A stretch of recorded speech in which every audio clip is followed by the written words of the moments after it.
Mesdames et messieurs, bonjour et merci de votre fidélité. Nous sommes heureux de vous retrouver pour cette édition de fin de semaine de votre revue de presse avec les quotidiens du groupe de presse L'Économiste. L'Économiste du Bénin boucle sa dernière parution de la semaine avec le renforcement du capital humain. Selon sa manchette, le Fonds africain de garantie et de coopération économique a accueilli le 30 mars 2026 à Cotonou 17 jeunes professionnels sélectionnés parmi 900 candidats issus de plusieurs pays africains. Pendant 18 mois, ils bénéficieront d'une formation au sein de l'institution. Le président Ngueto Tiraina Yambaye a insisté sur la rigueur, l'éthique et le rôle stratégique du fonds dans le financement du développement, tout en invitant les jeunes à s'impliquer dans des domaines comme la finance verte, le digital et l'intégration régionale. Dans la même dynamique de renforcement économique, l'économiste du Bénin met en avant la vision industrielle et énergétique portée par Romuald Wadaï.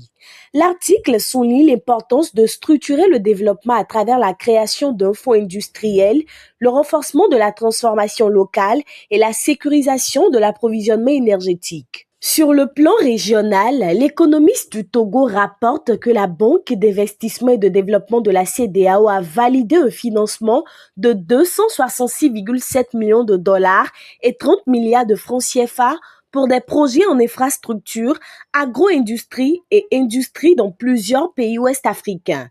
Ces projets ont pour objectif de consolider l'intégration régionale, soutenir les PME et renforcer la résilience économique des États membres. Le quotidien togolais décrypte à sa une le positionnement du Togo sur l'échiquier des risques économiques en Afrique de l'Ouest. Selon un rapport de Bloomfield Rating présenté à Lomé, le Togo est classé à risque modéré avec 5,9 points sur 10, traduisant une économie globalement solide malgré des tensions budgétaires. Cette notation renforce son attractivité tout en soulignant la nécessité de réformes pour améliorer la gestion de la dette et les équilibres extérieurs. Du côté du Mali, l'économiste signale que l'Observatoire malien des produits pétroliers a revu à la hausse les prix de la pompe.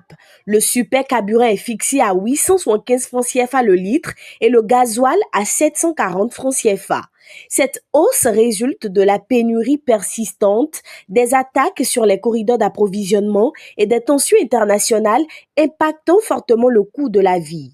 Toujours au Mali, un autre article met en lumière les nouvelles approches en matière de sécurité en entreprise.